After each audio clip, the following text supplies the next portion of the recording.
Now, one of the many downfalls about podcasting is that you talk so much every single day, every single week, that eventually the truth about how you really feel about somebody is always going to show. Somebody go get Punch TDE on the phone. Somebody go call my man's AD from Community. We gotta resolve this issue ASAP. Now, after Jay-Z's interview last week with GQ, a lot of people started having discourse about the outlets and platform that he chose. A lot of people criticized Jay-Z for sitting down with GQ and not giving his man's Memphis Bleek, who just started his own podcast, an interview. Now, of course... Right.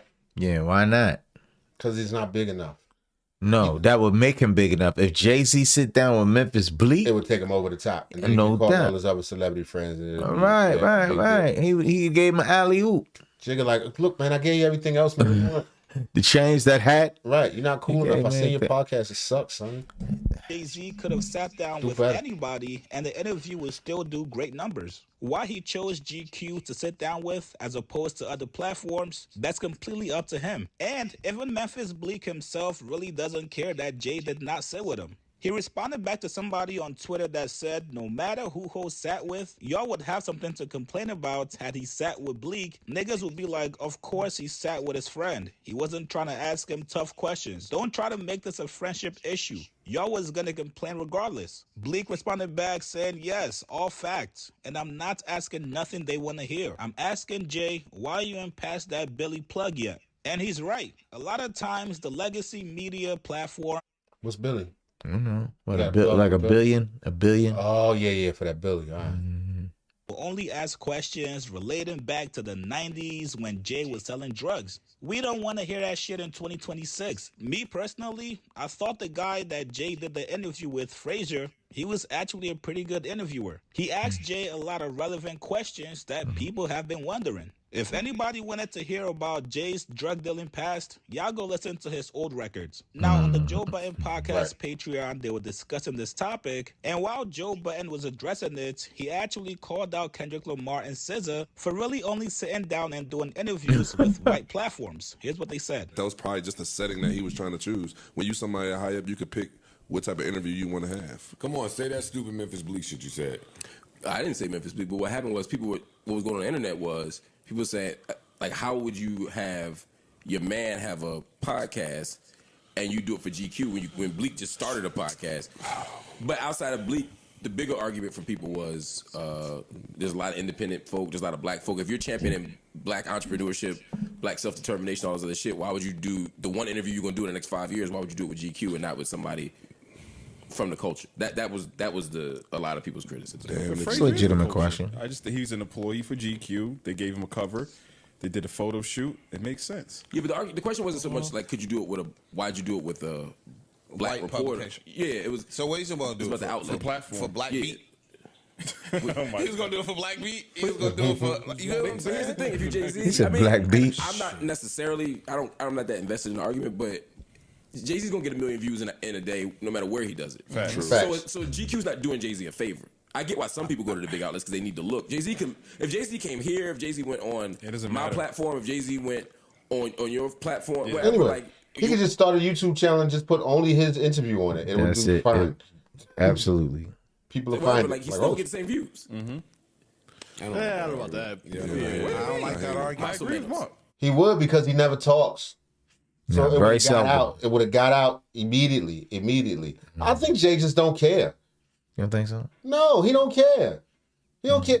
All that culture talk, I mean, he probably feels a little bit, but he not living like, oh, this is for the culture. No, GQ, they already had everything set up. It was like, yeah, cool. I don't care. And GQ is a much larger A platform. much more larger platform. It fits into his brand. He, big dog jigger and all that other stuff. He don't care. Jay-Z could go to talk to my next door neighbor. The quotes are going to go viral. Agree with that, but I it's going think to be a there's big other. difference between 1 million or 2 million views and 300 million If he goes and views. sits with Shannon or us or Nori or something, it's gonna get bigger numbers off Rip. Just because the size of that platform already. So why not do it? I'm not saying he should, but I'm just saying that why. Yeah, why if he sit with Shannon, I think if he sit with Shannon, it's over. Yeah, he said It's over. That's crazy. Yeah, that would be I huge. think it was a setting. That's me. I think it was just a setting that he was looking for. And we don't come along with photoshops and pictures and Correct. a spread. He had a spread in GQ. And also to hold legacy defense, brand. he sat down with Ellie and B. Dot. He sat down with New York Times. He's done a Breakfast Vanity Club Fair, interview. all of them, He's yeah. literally done almost all of them. So I mean, how at what point can he not just pop it, get his shit off, get his art shit off? Yeah. The moment, I'm not mad at the GQ choice. I'm just telling you that we were just talking about before the show what a lot of the responses to were to the interview. This isn't my fight. I think the moment is too big right now. It's anniversaries for two projects that are really important to hip hop. What's I think that? we have to go sit where it's going to make. already. What's the two anniversaries? What will we I think miss? Reasonable Doubt anniversary coming up. What, 25 years or Yeah, something? so, I don't- You went and sat with the New York Times. Yeah, that's That's not it. true because that was like 9-6 Reasonable Doubt was. What's it? That's Two? 30 years, What's the big item? What's the big? Probably 30 years. 9-6, 2006, 2016. Yeah, it's 30 years. Yeah, that's Reasonable Doubt. I don't know what the other one is. That alone is enough for me to say, all right, this moment is here for me to take this type of shit to this platform. There might be another time, like you said, he's done Beat Out and Elliott. He's done the shit where he's giving back. This moment is too big for us to play around with, us considering him branding another podcast. Yeah, all that criticism about fucking you supposed to be pro culture, but you sit over here. Yeah, I understand it when it comes to Kendrick and SZA.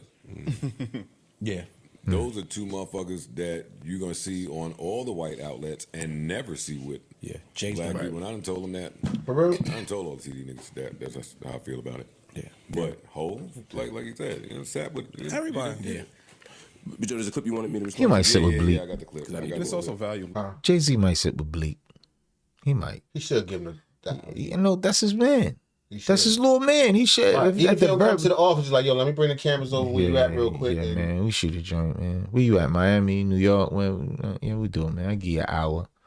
Probably fun. People say Jigga funny about stuff.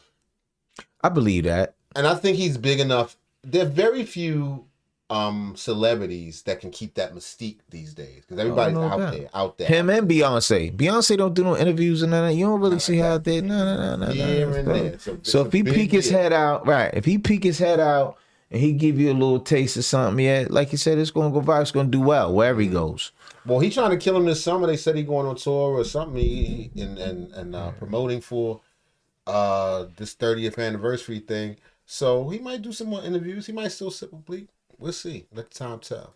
Hey, Brands too. Now, Joe caught a lot of heat from people on social media. Somebody said, what the fuck does Kendrick have to do with a Jay-Z interview? And by the way, Kendrick has sat down with Big Boy, Sway, Teray, Erykah Badu, Okay. GQ, and more. Joe is just angry that Kendrick doesn't want to come on his podcast and do a 2-hour gossip-long session about Drake and the beef. Another person said Joe Budden really wanted that Kendrick interview. He's done the exact same black media outlets that Jay has. Now, Joe is my guy, but we gotta call a spade a spade. During the battle, Joe was very much pro-Kendrick. He said plenty of times that he just wanted to be around Kendrick to give him a hug. Kendrick Lamar, the universe is going to bring us together. You want that hug so bad. Because I believe in the power. no, he of want the that interview universe. so bad. I was supposed to just go to the pop-out show like you did and get my hug. I need this transfer of energy. Who else you need? So what Kendrick just don't like him, just don't know him. He probably just like, whatever, man. I can't hug everybody. I don't know the dude. Right. I He's like, don't what do you know want? the nigga, man. You just heard Corey talk about Jamie Foxx. Like, man, they ain't really want me around, so I felt some kind of. And Jamie like, Corey, who? Yeah. Oh, Corey, yeah. He was on my radio. At the moment, I know you said you need to get your Chris Brown hug. You got that. gotta hug Chris Brown, did that. Now you saying Kendrick. Kendrick is on my hug list.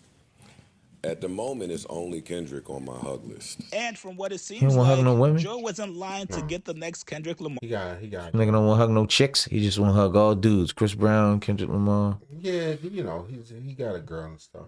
Weinstein. He just want to hug.